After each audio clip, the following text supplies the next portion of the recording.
Assalamualaikum warahmatullahi wabarakatuh. Jumpa lagi teman. Jangan bosan-bosan ya. Yuk kita masuk ke chapter berikutnya. Kali ini chapter 3, bagian atau partnya Dua Dunia. Seperti apa cerita Aka dan Fiona di bagian ini? Cari tahu di bagian ini ya. Tapi sebelum masuk ke bagian ini, mari kita berdoa dulu. Bismillahirrahmanirrahim.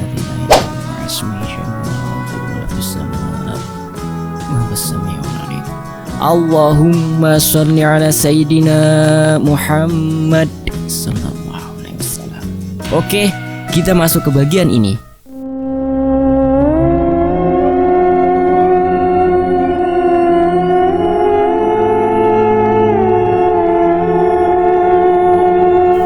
Dua Dunia. Hari itu, Om Jaya, pengacara Om Hadi, memanggil aku dan Fiona ke kantornya membaca surat wasiat Om Hadi.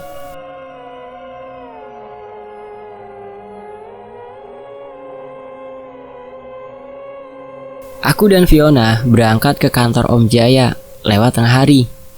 Singkat kata, kami tiba di kantor Om Jaya dan dipersilahkan memasuki ruang kerja Om Jaya.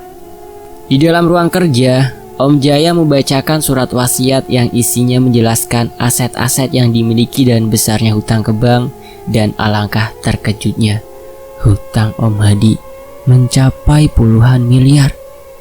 Aku sempat berpikir bagaimana cara melunasinya, tapi penjelasan Om Jaya bahwa aset beberapa perusahaan Om Hadi sudah ada yang berminat dan jumlahnya hasil take over perusahaan-perusahaan tersebut cukup menutupi hutang tersebut. Bila semua perusahaan tersebut di take over pihak lain, tinggal usaha perkebunan saja yang tersisa yang dulu jadi cita-cita Om Hadi untuk diteruskan mengisi ritualnya sebelum meninggal.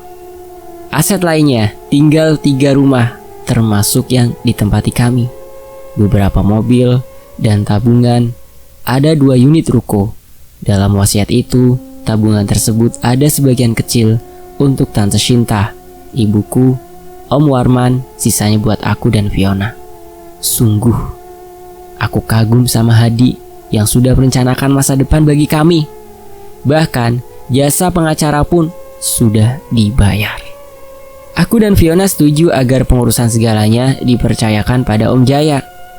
Pulang dari kantor Om Jaya, aku dan Fiona membahas bagaimana rencana ke depan. Fiona memutuskan tak akan melanjutkan kuliah. Ia ingin menjadi istri yang baik saja sambil ingin buka butik kecil-kecilan, dan Fiona memaksa aku tetap kuliah sampai beres. Fiona juga bermaksud menjual mobil kecuali yang dia pakai dan mobil kesayangan Om Hadi untukku. Fiona juga ingin pindah rumah ke salah satu rumah warisan Om Hadi yang lebih kecil dan masih satu komplek perumahan dengan rumah Tante Shinta. Singkat kata, kami pindahan rumah. Rumah ini memang lebih kecil dari yang terdahulu, tapi tampak asri. Mulai dari rumah ini akan dimulai perjalanan hidup bersama Fiona. Hidup memang penuh liku-liku, pasti ada saja rintangan dan hambatan. Hari itu, aku mulai masuk kuliah lagi. Teman-temanku langsung memberi selamat atas pernikahanku dan sekaligus mengucapkan bela sungkawa atas meninggalnya Om Hadi. Dan Joko minta ditraktir pulang kuliah sebagai perayaan atas pernikahan aku dan Fiona. Pulang kuliah, aku mentraktir teman-teman makan di kafe. Aku BBM Fiona kalau teman-teman lagi ngumpul di kafe. Fiona membalas ingin datang juga ke kafe, tapi nggak bisa karena sedang beres-beres di rumah dan minta disampaikan salam pada mereka. Sedang asik ngobrol dan bercanda, tiba-tiba Iren yang ikut juga ke kafe dan mendekatiku. Kak, tadi aku lupa belum mengucapkan selamat atas pernikahan kamu, kata Iren dan tiba-tiba mencium pipiku. Iren, tak seharusnya kamu seperti itu. Aku sudah beristri. Cuma cium pipi ini, gak apa-apa. Iya Iren, jangan seperti itu. Aka udah punya orang lain loh. Iren tak menjawab, hanya tersenyum padaku. Setelah ngobrol kesana kemari, aku meminta bill pada pelayan dan membayar semuanya. Aku pamit pada teman-teman dan pulang menuju rumah. Sesampai rumah, ternyata sepi. Pintu semua terkunci. Aku telepon Fiona, tak diangkat. Kemana Fiona? Mobil ada, berarti Fiona gak pergi jauh. Aku telepon Mama Sinta. Apakah Fiona kesana? Mama Sinta menjawab, Fiona ada tapi sedang menangis. Aku kaget. Kenapa dengan Fiona? Aku segera menuju ke rumah Mama Sinta. Sesampainya di rumah Mama Sinta, aku disambut Mama Sinta dan Tania. Mama Sinta bilang, tadi tiba-tiba Fiona datang sambil menangis dan ditanya tak dijawab, bahkan kini menangis di kamar Mama Sinta. Aku meminta izin pada Mama Sinta menemui Fiona di kamar dan Mama Sinta mengizinkan. Aku menuju kamar, kulihat Fiona menangis sambil tiduran. Melihatku datang, Fiona membalikkan badan dan memunggungiku. Ku duduk di tepi ranjang dan membelai rambut Fiona. Kenapa Yang? Kok nangis? Cerita ya, kataku lembut. Aka jahat, Aka pengkhianat, kata Fiona sambil menangis. Kalau aku salah, aku mohon maaf. Tapi aku tak pernah mengkhianati kamu. Coba cerita ada apa sebenarnya, kataku. Ini buktinya kamu selingkuh, kata Fiona sambil memberikan HP-nya. Aku lihat HP Fiona. Astaga, kenapa ada foto Iren sedang mencium pipiku pas tadi di kafe? Sayang, ini gak seperti yang kamu kira. Aku bisa jelaskan. Gak percaya, kamu suka bohong. Gini aja, kamu telepon Intan. Kan tadi Intan juga ada di kafe. Lagi pula, kamu temenan dekat sama Intan. Ya, aku mau telepon. Sini HP aku. Lalu Fiona menelpon Intan. Lalu mereka berbicara. Aku hanya diam. Tak berapa lama pembicaraan mereka selesai. Bagaimana? Udah jelas belum? Apa mesti telepon teman yang lain? Kataku. Gak usah, udah cukup. Intan bilang Iren aja yang langsung nyosor. Terus sama Ayang ditegur. Intan juga negur Iren, kata Fiona. Udah jangan nangis lagi. Kalau kamu nangis aku juga sedih, kataku. Makanya jangan selingkuh. Orang gak juga kok, kataku. Iya maaf, aku udah nuduh Ayang yang enggak, kata Fiona memelukku. Cie yang udah baikan cie, kata Tania yang nongol di pintu kamar. Ih, dari tadi nguping ya. Iya dong, tapi gak rame ah. Gak ada berantemnya. Masa langsung baikan? Pulang lagi ah ngambeknya, kata Tania. Ih, punya ada yang ngeselin. Sini biar dicubit pipinya, kata Fiona sambil berdiri dan mendekati Tania. Aku mengikuti mereka dari belakang. Kulihat Tania kabur kemudian bersembunyi di balik tubuh Mama Sinta. Tapi sepertinya Fiona masih penasaran mencubit. Mama Sinta, aku minta izin nyubit pipi Tania ya, kata Fiona. Boleh, sekali cubit goceng ya, kata Mama Sinta. Siap mah, aku bayarin deh 3 juta biar pipinya jadi cabi, kata Fiona. Mama, masa anaknya dibisnisin sih, kata Tania. Mah, aku ikutan nambah ya 3 juta. Asal boleh ngekritikin Tania sampai pingsan, kataku. Boleh. Aduh, belum apa-apa udah dapat 6 juta nih, kata Mama Sinta bercanda. Ih, kalian semua nakal-nakal deh, kata Tania. Bodoh amat, siapa suruh nguping? Selanjutnya adalah jeritan-jeritan kecil Tania dicubit Fiona dan dikritikin aku. Mama Sinta tertawa melihat kelakuan kami. Hari ini, aku bisa melewati kerikil kecil yang menghalangi perjalanan hidupku dan Fiona. Aku salah mengira hanya sebatas itu gangguan terhadap aku dan Fiona. Padahal, ke depan, aku harus menghadapi gangguan dari dunia lain. Dulu, setiap pagi yang menyiapkan sarapan adalah ibu. Kini, Fiona lah yang menyiapkan. Walau rasa masakannya cukup berbeda, aku coba beradaptasi. Aku senang melihat pengorbanan Fiona yang berusaha menjadi istri yang baik. Bahkan, uang belanja yang kuberikan dari hasil investasi di distro Denny tak sebesar uang jajan Fiona dulu. Fiona mensyukuri, bahkan gaya hidupnya mulai berubah. Soal uang pun Fiona hati-hati, selalu bilang bila hendak beli ini itu, padahal itu semua warisan dari papanya. Pemberian Om Hadi untukku pun kupercayakan pada Fiona, karena Fiona pintar mengatur keuangan. Sosok Fiona adalah sosok yang sempurna bagiku. Pagi kakak-kakakku yang baik, kata Tania yang tiba-tiba muncul pas aku dan Fiona sarapan. Siapa ya? Kok tiba-tiba nongol di sini? Ih, kakak jahat sama adek lupa. Gak lupa, tapi pura-pura lupa biar gak dimintain duit. Ye kakak, kok tahu aku mau minta duit jajan? Nih, aku kasih jajan, tapi temenin Kak Fiona ya. Siap. Tania, kamu udah punya pacar belum? Belum Kak Fion, cariin dong. Masa gak ada yang deketin kamu? Kan kamu cantik. Ada kak, tapi gak segitu. Untung masih ada yang mau juga. So pake gak serk segala. Ih kakak jahat, banyak lagi yang mau sama aku. Coba sebutin, tapi yang masih hidup ya. Ah kakak ngeselin banget sih, kata Tania sambil cemberut. Nah, kalau cemberut ada manisnya dikit, kataku. Udah bercanda aja, ntar kuliahnya kesiangan loh, kata Fiona. Selesai makan aku pergi kuliah naik motor. Entah kenapa aku lebih suka naik motor. Sampai di kelas teman-teman sudah kumpul. Aku menghampiri mereka. Wah, nih datang juga yang diomongin. Gimana kabarnya bro? Kata Opik. Baik. Ngomongin apa sih? Nah, kita ngobrolin pengen usaha. Siapa tahu udah beres kuliah tinggal ngembangin usaha, nggak usah kerja. Ya bagus itu. Rencana mau bikin kafe kayak Dadan. Menurut aku bagus, cuma jangan ada live musiknya, terutama yang nyanyi Joko. Gak banget, kataku. Ya kah, kok gue dibawa-bawa? Tapi boleh juga dulu. Gue mau jadi vokalis, kan gue mirip Ariel Noah, kata Joko. Belum dibuka bangkrut deh kafenya kalau yang nyanyinya Joko, kata Intan. Ya udah, matangin dulu rencananya. Kalau masalah dana, mungkin aku bisa bantu. Oke, masalah tempat udah ada, tinggal mikirin menu yang kerja dan lain-lain, kata Opik. Ya udah, kalau udah matang, kabarin aku ya. Aku lihat Iren masuk kelas, ku hampiri dia. Iren, aku mau bicara. Iya, ada apa? Pengen disun lagi ya, kata Iren sambil tersenyum. Ren, jangan berkata seperti itu lagi ah. Apa kamu tahu kenapa foto kamu nyium pipiku bisa sampai ke Fiona? Kataku. Mana aku tahu, gak mungkin kan. Aku nyium kamu sambil ngefoto sendiri. Kamu lihat sendirian, aku gak pegang HP waktu itu, kata Iren. Iya, aku tahu. Sampai kapanpun, aku menunggu kamu kembali padaku. Tunggu saja, kalau aku lebih kaya dari Fiona, kamu pasti balik ke aku, kata Iren.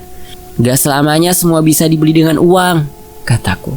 Kita lihat saja nanti, kata-kata siapa yang terbukti, kata Iren sambil tersenyum penuh arti. Iren berlalu duduk di kursi. Aku mengambil kursi di belakang bersama Opik.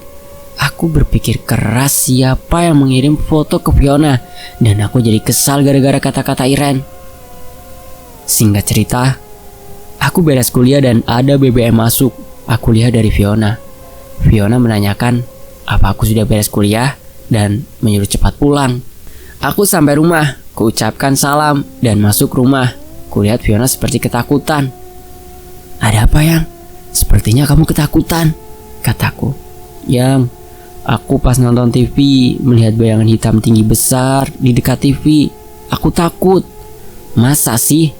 Siang-siang begini ada? Bener, aku takut sekali. Yang, gimana kalau bibi aku minta kerja lagi bantu-bantu di sini, sekalian nemenin kamu kalau aku lagi pergi, kataku. Iya yang, aku takut. Mana tadi sendirian, kata Fiona. Aku heran, makhluk apa yang menampakkan diri di depan Fiona? Apa ada maksud tidak baik? Apa itu kiriman seseorang? Aku harus mencari jawabannya. Aku terbangun, mimpi ini, mimpi yang terulang 3 malam. Aku bermimpi sama Iren. Kenapa Iren hadir dalam mimpiku? Aku selalu mimpi Iren. Dan aku berjalan berdua bergandengan tangan dan bahagia. Tapi ini bukan mimpi firasat, dan hatiku juga merasa ingin bertemu Iren. Kenapa aku lupa? Mungkin itu salah satu ilmu pelet mempengaruhi pikiran seseorang melalui mimpi. Memang perubahan drastis kulihat pada Iren. Kini Iren lebih bergaya, modis pakaiannya, bermerek mahal. Rambut pun diwarnai merah, Dandanannya pun berubah. Wajahnya pun menjadi jauh lebih menarik. Tapi kurasa hak yang bukan biasa ada di diri Iren yang membuatnya menarik. Awalnya aku pun sempat terpesona melihat penampilan Iren, tapi aku segera sadar ada aura menutupi Iren. Aura negatif menurutku, tapi menurut orang lain itu yang membuat Iren lebih menarik. Tapi bagiku itu berasal dari makhluk dunia lain. Bahkan kini Iren datang ke kampus menggunakan hoodie jas warna pink. Sungguh Iren berubah drastis. Tapi berbalik dengan Iren, Fiona berubah jadi lebih sederhana. Dari penampilan lebih bersahaja, pakaian pun menjadi lebih rapi. Pagi itu, giliran rumahku menjadi tuan rumah acara silaturahim ibu-ibu di komplekku. Bila dilihat, Fiona mungkin yang paling muda. Bagaimana tidak? Kami menikah ketika umurku 21 tahun dan Fiona 19 tahun. Memang ada pula ibu-ibu di komplek yang masih muda, tapi rata-rata lebih dari 25 tahun. Ketika ibu-ibu berkumpul di rumahku, bapak-bapak kerja bakti membersihkan lingkungan. Aku pun ikut serta, walau tak rela disebut bapak-bapak, karena aku termuda di antara bapak-bapak itu. Beres kerja bakti, aku duduk santai di halaman rumah Pak Dayat. Aku ngobrol dengan Pak Dayat dan Pak Indra, sementara bapak-bapak yang lain sudah pulang. Adek ini yang diceritakan Ibu Sinta, anak angkat Ibu Sinta? Kata Pak Indra. Iya Pak, jawabku. Ternyata Mama Sinta bilang ke tetangga ya, aku dan Fiona anak angkatnya. Wah, pengantin baru ya, laki angkat-angkatnya ya, kata Pak Indra bercanda. Udah lama, udah beberapa bulan, kataku. Itu sih baru. Yang lama kayak bapak nih, udah 20 tahun, anak udah 4, kata Pak Indra. Wah, kasih tahu rahasianya Pak, biar rumah tangga awet, kataku. Rahasianya komunikasi, sabar, dan jangan macem-macem. Istri adek udah isi belum? Tanya Pak Indra. Belum Pak, sengaja ditunda dulu, masih pingin berduaan dulu, kataku. Maaf adek, bapak lihat ada orang yang tidak suka sama adek, kata Pak Dayat. Haha, Pak Dayat bisa nerawang loh, DAK, kata Pak Indra. DAK harus hati-hati, karena ada orang yang gak suka dan ada orang yang terlalu suka. Padahal bukan tempatnya suka sama DAK, kata Pak Dayat. Boleh tahu siapa ya orangnya? Kataku. Penerawangan bapak tak sampai siapa orangnya. Hati-hati ya DAK, bapak yakin DAK orang baik, kata Pak Dayat. Terima kasih atas sarannya, bila ada apa-apa boleh saya minta bantuannya, kataku. Dengan senang hati, kata Pak Dayat. Kemudian kami ngobrol sebentar, lalu aku pamit pulang. Aku berjalan menuju rumah, berpikir siapa yang tidak suka sama aku. Sore itu, aku bertamu ke rumah Pak Dayat. Sekedar ngobrol biasa. Aku suka ngobrol sama Pak Dayat karena orangnya ramah dan kadang ada kata-katanya yang bisa kuambil jadi pelajaran hidup. Kami duduk di teras rumah Pak Dayat sambil ngopi. Tentunya kalau ngopi tak ditemani rokok, seperti ada sesuatu yang hilang. Pak, rumah siapa ya di seberang sana? Rumah mewah itu selalu kosong, sayang tak terawat, kataku. Dulu rumah itu dihuni sebuah keluarga, tapi akhirnya tragis. Boleh diceritakan Pak, saya ingin tahu. Bapak cerita ini berdasarkan pengalaman Bapak menolong keluarga itu. Rumah itu milik Bapak X, sebut saja begitu ya. Bapak tak mau membuka aib orang yang sudah tiada. Bapak cerita agar Nakah bisa ambil hikmahnya. Bapak X adalah orang yang susah hidupnya karena putus asa hidup susah. Pak X pergi ke suatu tempat yang terkenal angker. Karena putus asa, Pak X tak takut apapun pikirannya melayang menyesali kehidupannya yang sulit. Dan tiba-tiba ada wanita sangat cantik menawarkan kekayaan dengan meminta imbalan sebagian umur Pak X. Tapi bila ada tumbal, maka jangka waktu Pak X di bawah sosok wanita itu mundur. X menyanggupinya. Singkat kata, Pak X jadi kaya raya. Apapun yang dia usahakan berhasil. Kemudian Pak X menikah. Setelah menikah, entah kenapa selalu saja anak mereka mati dengan penyebab tak jelas. Karena banyak uang, Pak X menikah lagi dengan wanita lain. Dalam pernikahan dengan wanita yang baru, Pak X mempunyai beberapa anak. Sedangkan istri pertama Pak X meninggal dengan sebab tak jelas. Anak dari istri kedua ada 3 orang. Yang kecil pun tewas tertabrak mobil. Putra pertama Pak X menikah dan punya anak, tapi malang. Baru berusia setahun meninggal karena sakit. Kemudian menantunya pun sama, meninggal karena kecelakaan. Dan anak Pak X pun meninggal karena sakit mendadak. Pak X bercerita panjang lebar pada saya. Pak X cerita sama saya kalau dia melakukan pesugihan dan minta tolong diselamatkan anak yang tinggal satu-satunya. Tapi ternyata sulit membatalkan perjanjiannya.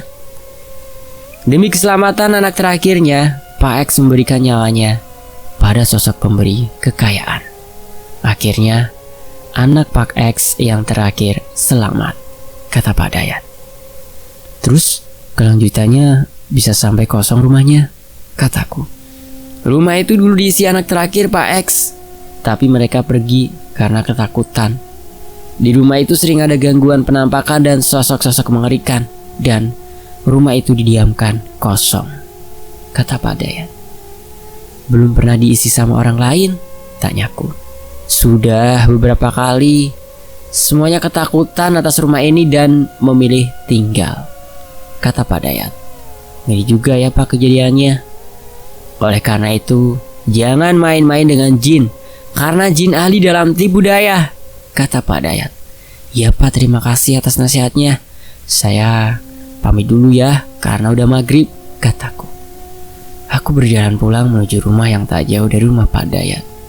Yang, aku pulang. Assalamualaikum, kataku sambil buka pintu. Fiona malah terdiam menatapku seperti kaget. Yang, kenapa diam aja? Ada apa? Kataku. Bukannya kakak tadi barusan masuk rumah? Kau udah di depan, kata Fiona. Aku baru pulang Yang, beneran deh.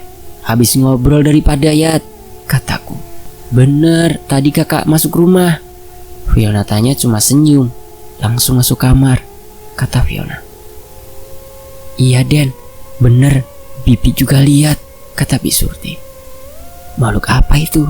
Bisa mirip persis dengan aku. Aku bergegas ke kamar dan membuka pintu kamar. Kulihat. Apa nggak salah yang kulihat ini? Siapa kamu? Teriakku. Sosok dalam kamar itu malah tertawa. Fiona dan Bibi menghampiriku dan melihat ke kamar. Itu siapa? Teriak Bibi. Kakak, yang asli kamu yang mana? Teriak Fiona. Sosok dalam kamar mirip seperti aku. Pakaiannya, rambutnya, semuanya.